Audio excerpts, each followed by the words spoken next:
Could Alabama be on the verge of another commitment tomorrow?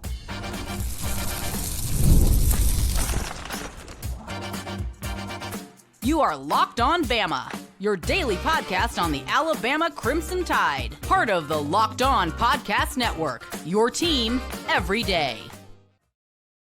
Hey, everybody, and welcome back into Locked On Bama, HSA Radio Network's Luke Robinson. That's me, noted Cincinnati Bengal coach Jimmy Stein. That's him. I don't know what's going on there. But, I want to thank you everydayers for being here every day. Thank you, newbies, for being here today. And thanks, everybody, for making this your first listen every single day. So, Jimmy, Bear McWhorter, an offensive lineman, should be committing to Alabama tomorrow. Isn't that correct?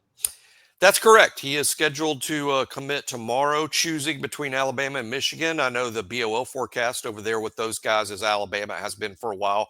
This guy is named after Bear Bryant, literally. I mean, literally from birth. This isn't a nickname. This is like, dude comes out of the womb, and they're like, we're calling him Bear because of Bear Bryant. So destined to play football for Alabama and a gigantic offensive guard type prospect. You know, not super highly ranked at this point, but again, it's early. He will be rising. If you want a Bama comp, this isn't a great comp, but just to give people an idea, you signed Mal Waldrop last year. This is a Mal Waldrop type take, okay? Now, we were pretty high on Mal Waldrop last year, and we explained why. I'm even higher on Bear McWhorter than I was on Mal Waldrop. I mean, I think he's a different player. I think this kid is invaluable to have on the team, whether he ever earns a starting position or not, just simply because his attitude with which he plays with can be contagious. This is a nasty player. That's the first term that came to mind for me watching his huddle tape. Nasty. He is not afraid to play well after the whistle. And by the way, when you're like, you can't do that, that's a penalty. What you care about is the attitude. The attitude. I don't quote my wife very much when it comes to evaluating players, but I will in this case because this fits perfectly. I can't remember the exact context of the quote, but we were discussing football and she was really into the conversation, and she said, it's football, it's not a tea party. And she used a word before tea party to emphasize how serious she was about the subject. It's not a tea party. That's this kid right here. He plays mean with a nasty attitude. It's reminiscent of Landon Dickerson. There you go. Landon Dickerson. Will he do this? Will he do this when there's a penalty? Or with another finger.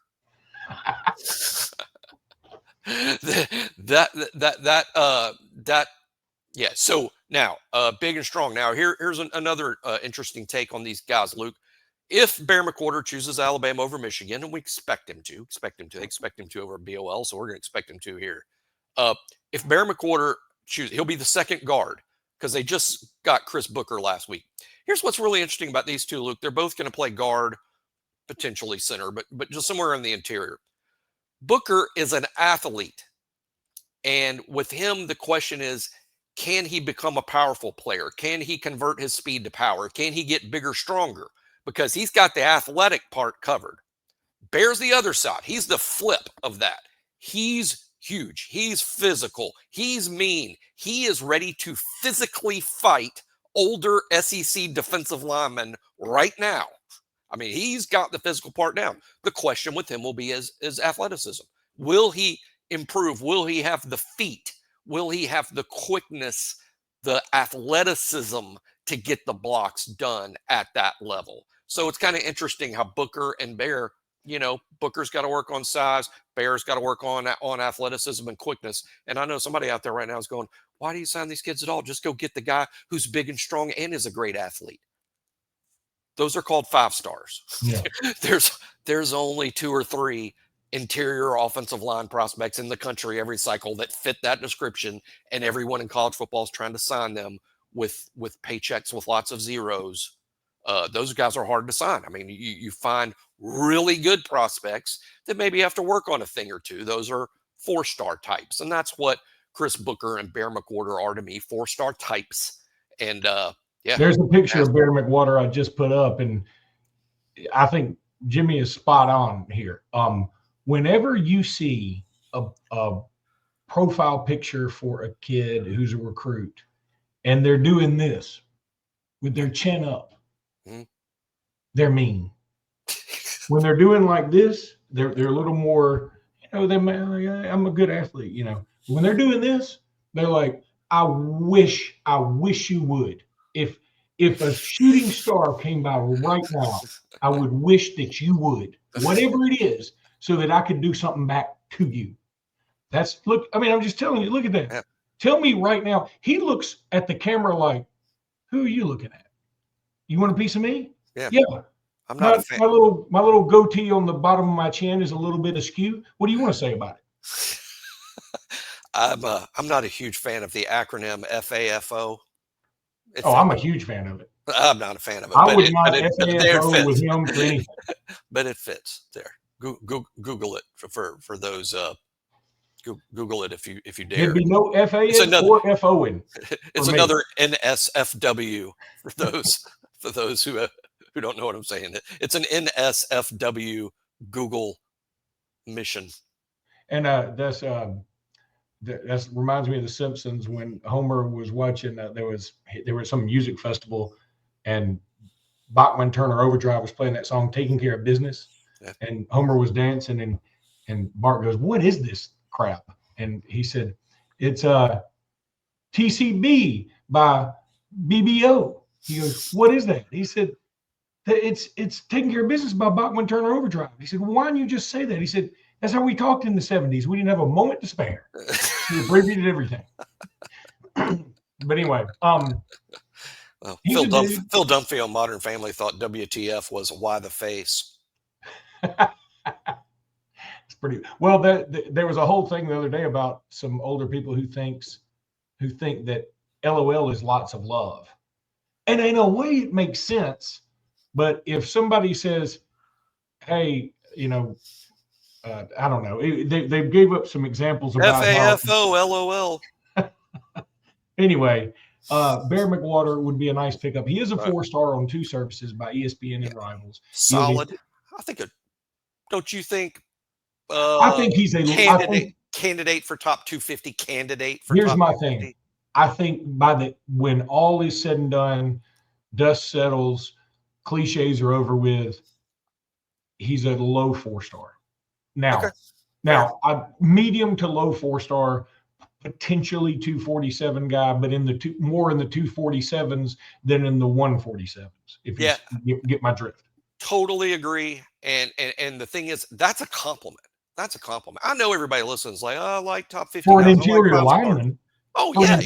Those guys get short shrift in the rankings, just like they get short shrift in the draft. But no, this is the type of kid you have to sign.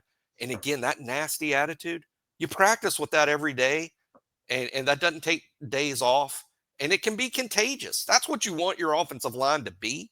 And these kids, sometimes they end up panning out. I mean, this kid could, I always say, look where they also could go. He could choose Michigan tomorrow. That's not completely out of the realm. Where's Michigan really good every year? Up front. I mean, if Michigan, who's also coached by Sharon Moore, an offensive line guy. I'm just saying that if Michigan likes him, that's good enough for me a lot of the time at that position. It's like Iowa liking a tight end. You're talking about having a nasty disposition, especially for offensive linemen, is so crucial. I mean, you want your defensive linemen to as well, but I think it's really important for your offensive linemen to, because your defensive linemen by nature are going to. And I've told this story before, I don't know on this podcast, but when I played football back in, I think I was in 7th grade here in Alexander City at the junior high, and we played Lyman Ward Military Academy. And when we played Lyman Ward Military Academy, we just played their high school, I'm pretty sure. I'm almost positive, because those dudes all drove to the game. And I was a pretty big kid, but I was a 7th grader, right?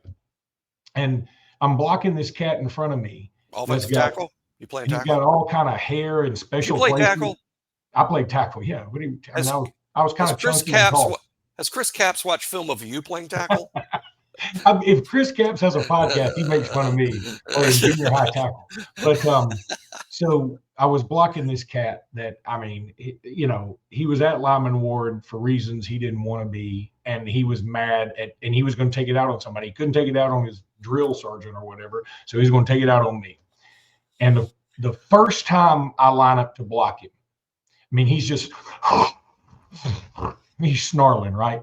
And I'm sort of like, Lord, boy, I hope we call the play to the other side of the field. And when he comes at me and our helmets intertwine, like the face masks get locked up. And there I am, seventh grader trying to block what would be a 14th grader. 12th.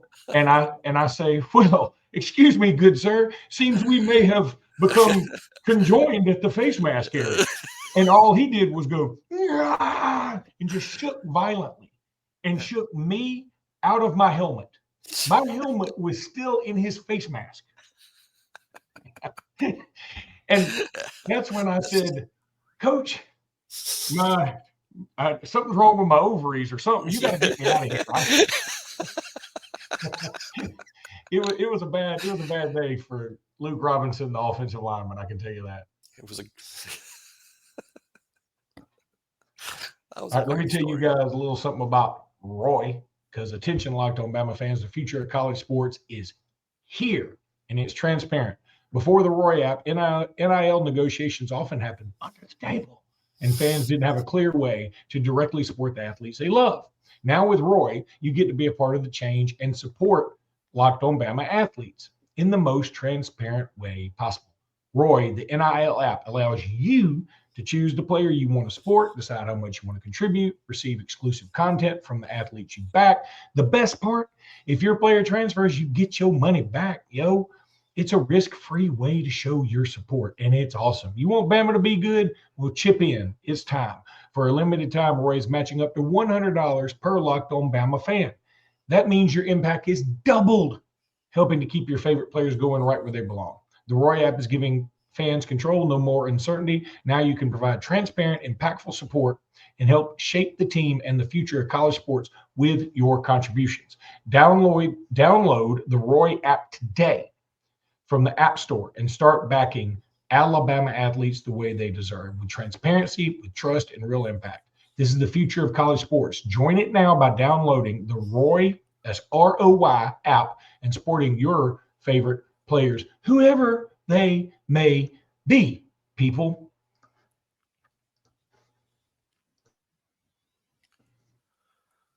I do wonder if, like, the guy who shook me out of my helmet listens to the program if he's a Bama fan. That'd be kind of funny. Real quick, yesterday might be from your description, it might be Bear McWhorter's dad. That'd be so funny.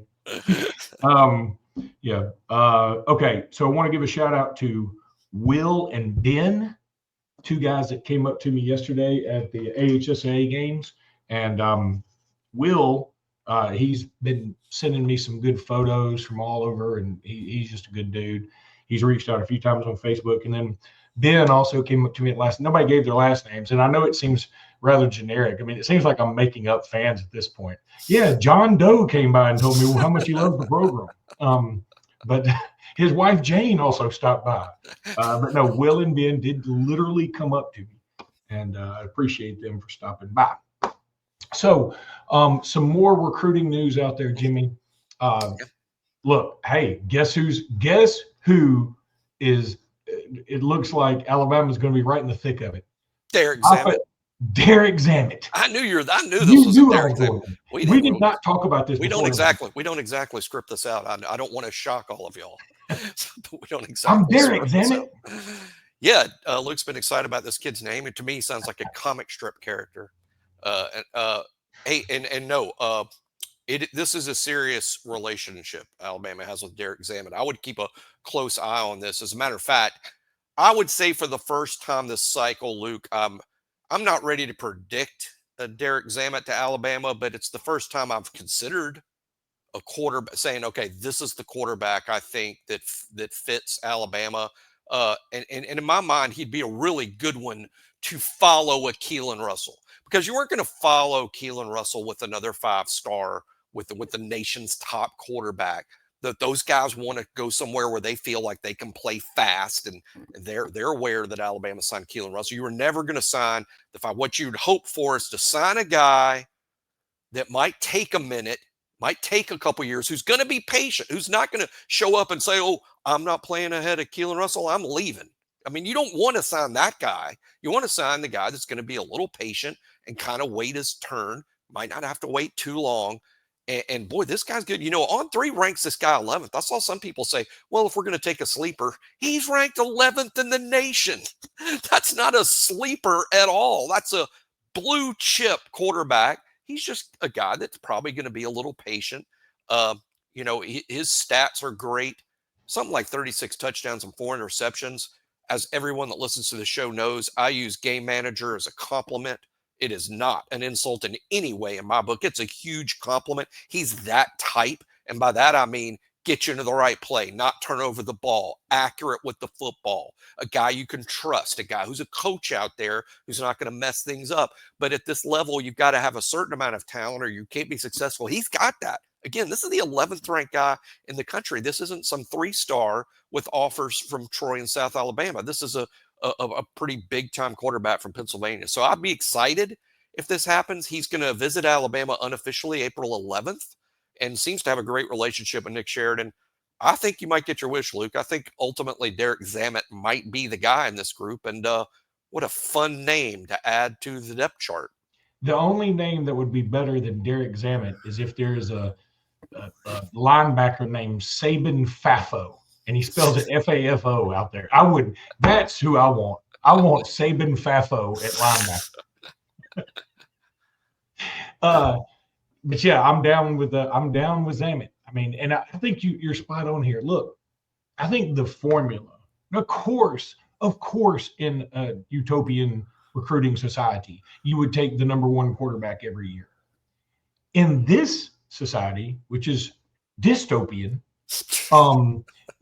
if you take the number one quarterback every year, you may end up with no quarterbacks every year. That's exactly. They all may transfer. That's exactly right. That's exactly right. What you do, you find somebody like a Derek Zammit who's like, hey, Derek, look, we got Keelan Russell. He's like, I know Keelan Russell's a dude. It's like, okay, we want you to come in, learn from Keelan Russell. And then, if something were to happen to Keelan Russell, you're ready to go in there. You're a seasoned veteran, baby. And I also like the fact that he's from New Jersey. I think there'll be some people who say, well, what about coming to the South? I mean, you always hear about that.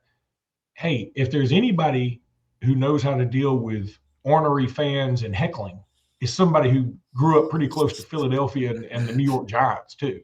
So yeah, he's going to be able to put up with that. It's an exaggeration, but let's use this. Wouldn't it be ideal, don't you think? And I hope everybody agrees with this, because I mean, wouldn't it be ideal if with quarterback recruiting, if you're going to sign one every year, that every year you go, okay, we sign Bryce Young, then we sign Mac Jones.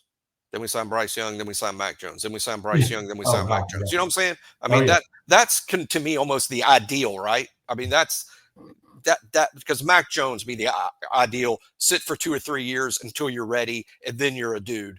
Whereas Bryce is just to come in, show up, and be a dude. But Bryce, Mac. And that's perfect. That's what you do forever. And I think Derek Zammit's a little bit of a Mac. But let's say in Derek's, quote, defense, as if he needs it, Derek Zammit's a more highly rated guy than Mac Jones was. This is a bigger deal than signing Mac Jones at that time.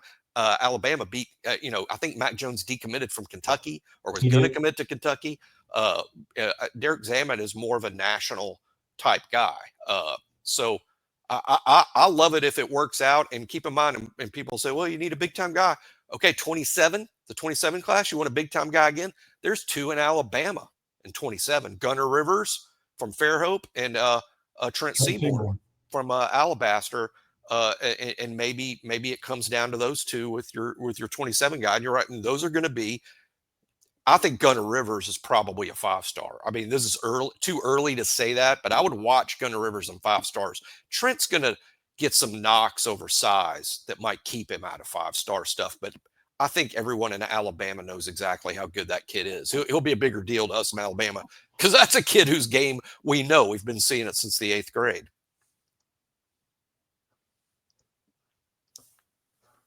Got new sponsor here. New sponsor alert is Fabric by Gerber Life. Look, really, life moves fast, especially when you have a family. One day you're watching your kids take their first steps, and before you know it, they're off to college. That's why I'm securing their future with Fabric. Fabric by Gerber Life makes it simple to get term life insurance that fits your family needs.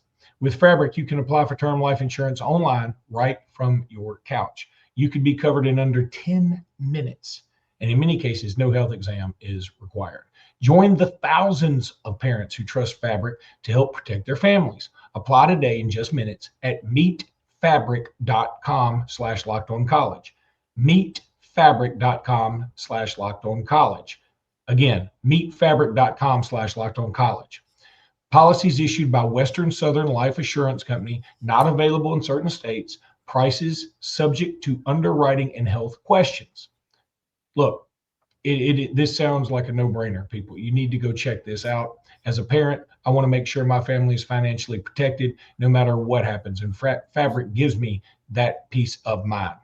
Go check out meetfabric.com/lockedoncollege. Meetfabric.com/lockedoncollege to learn more. You will be certainly glad that you did this.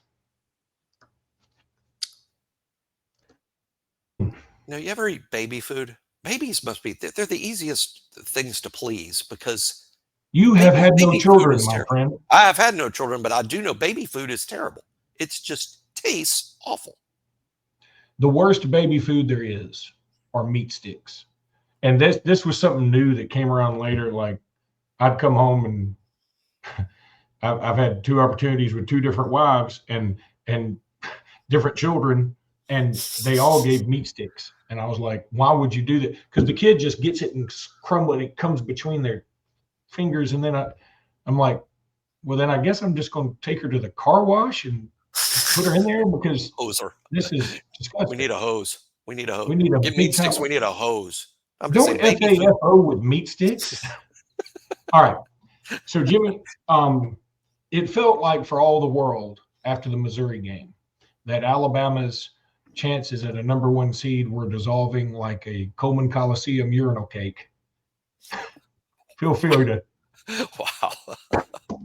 But here, lo and behold, here comes Bama. Now we have got to come up with a better word than cake for those things.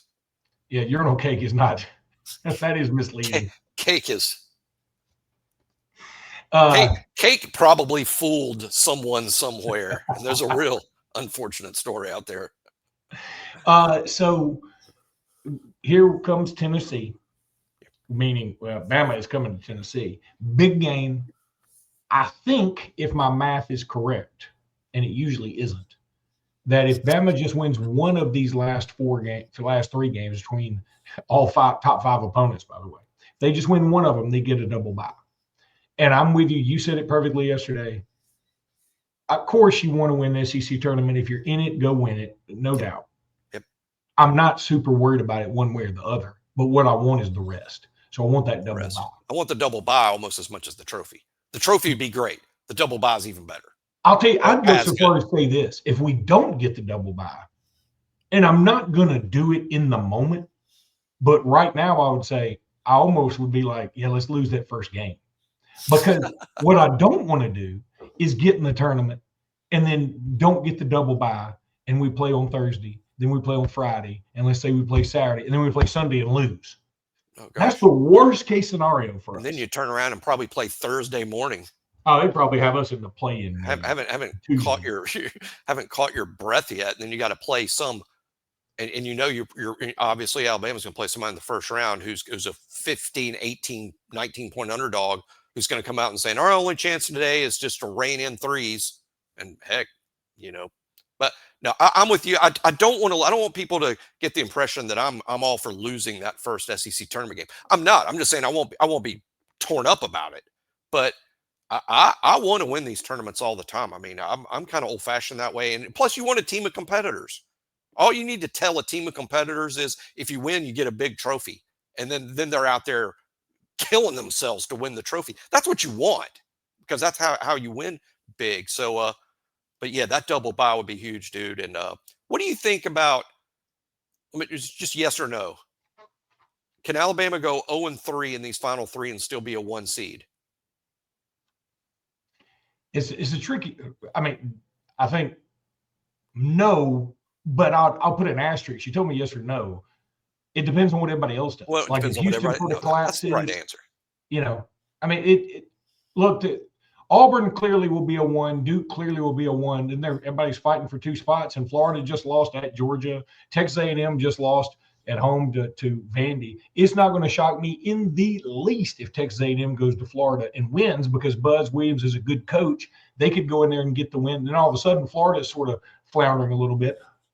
You know, if Bama loses these next 3, now the one catch would be Tennessee's going to have to drop some. Because Tennessee, for whatever reason, is getting a lot of love. Their schedule isn't as difficult as Alabama's, but I think people just look at their players, and they do all look like they're 28 years old and have, jobs like training MMA boxers. I mean, they all are pretty physically fit. I think 1 and 2, I'm going to feel confident to some degree that Alabama will be a 1 seed, even with a 1 and 2 finish. 2 and 1, it's over. It's over. It's over at 2 and 1. It's over. You're probably the overall number 2 seed. Yeah, at 2 and 1. Yeah. 1 and 2, you're probably still a 1. I think too many fans are going to think if Alabama loses Saturday to Tennessee that Alabama lost out their chance to be number 1 seed. Absolutely untrue. And no, you don't have to beat Auburn. You better beat Florida, though. You better. Yeah, I think if I were ranking important games, I think the most important game is Florida to win. I think second most, people may call me crazy, I'm going to say Tennessee. And the reason I say that, because I think if you beat Tennessee, you've kind of locked it up. Now, what the Auburn game will be more important to some people, and really it may be more important to me because I grew up around the Auburn area. But first of all, either Auburn is going to be super jacked for that game and just beat us because the last game of the year and we just drew Auburn, on a short straw there. Or B, they're going to be rather indifferent because they've clinched the SEC. And if we win it, it won't feel like, we played Auburn at their best. One of those two things is what I think it'll be. So I want to beat Tennessee now, and because I want to prove that we can play their kind of game and beat them, which is a physical game. And I want to see how tough we are. The problem is we got 3. I mean, it's not like we play, Loyola Marymount, a good team that just scores a lot and is not necessarily what I would consider a rough and tumble. We play 3 rough and tumble squads coming up, and I'm scared that's going to wear us out. And that's why I'm so adamant we got to get that double bye. What about this fun scenario? Alabama loses at Auburn. Alabama loses to Auburn in the finals of the SEC tournament. Alabama beats Auburn in the national championship game. I've already said multiple times I would take that 100 times out of 1,000. 100 times out of 1,000. I take it 1,000 times out of 100. I would. I hope we FAFO on that. I would. Boy, I'd be FAOing all over San Antonio if that would happen. I'm going to tell you something. I would be insufferable. Now, here's the problem. If we do that, if we play Auburn 3 times like that. Or 4 times. Well, 3 more. 4 times. 3 more. And we lose all 4. Oh. I mean, I think I'm just going to have to move would be to like the Ukraine. I mean, like somewhere you can't find me. We're still hearing about that kick 6. We'd be hearing about that even longer, and it's not even football. And it's not lost on me that Tuesday night Alabama puts up 111 on a Mississippi squad, a team from Mississippi, I should say, and then last night, Auburn puts up 106 on a team from Mississippi. And team that beat us, by the way. They did. Again, of all the games we played, that's the anomaly to me. I throw that one out the window. And there's going to be one. And you play 31 times. There's going to be one. Now, Auburn hadn't had one. but maybe they're due. No, I want to throw. they're a galvanized team. I think it was that loss to Yale. I mean, they're galvanized. They are galvanized. And it was the loss to Yale. How about this? This is from our friend Michael Southern at Bama History, Tide Hoops History. In the 112-year history of Alabama basketball, dating back to 1913, the program has scored 100 or more points 97 times. Only 68 of those happened before Nate Oats. That's wild. Now, should be noted, the three-pointer wasn't around until what, 86, 87? So, but still, that stat is bananas. So Nate Oats is responsible. I'm terrible at math. 1/3 of our 100-point games, basically. Well, let me think. So if 68 was 97, 68, so he's responsible for about 30 of them. He's a little less than a third. But that's amazing. That's he's only been here since 19. Yeah, I was going to say 6 years. He's been here half as long as Wimp was. Half as long as Wimp. Has all sorts of. There's no compare. I mean, Nate Oats. I mean, no one's ever really had the conversation, frankly, because it's just not worth having. But hey, all respect to CM Newton and Wimp, and I think they're underrated nationally in terms of what they both accomplished. But Nate Oats is the greatest basketball coach in the history of University of Alabama, and it's statue. He got to get a statue. Start building the statue now, and it's got to be the statue's got to be that fist pump thing he gave. You know God, yeah. You know that's got to be the statue because they sort of messed up Knicks. I hate saying that, but I don't love the statue. I know this from Vulcan. Okay, like when Vulcan was being done, and we brought him here to restore him at Robinson Iron. His head is gigantic. And the reason is because when you're looking up at him, you want it to be proportional. If they did it like an actual statue, like did everything the way it should be, then his head would look like tiny bit. You'd look like a pinhead. So when they did the Nick statue sort of the same way, it felt like, because it's big, and it felt like they made his head a little too big. Yeah. And he's also got these buck teeth on that statue. And I'm like, he's not a buck tooth dude. Yeah, I'm sort of surprised Nick didn't say, start over. Yes. Y'all have FAFO'd this statue. Exactly. All right. That's going to do it for today's podcast. We'll be back tomorrow with more. Until then, roll tide, everybody. Roll tide.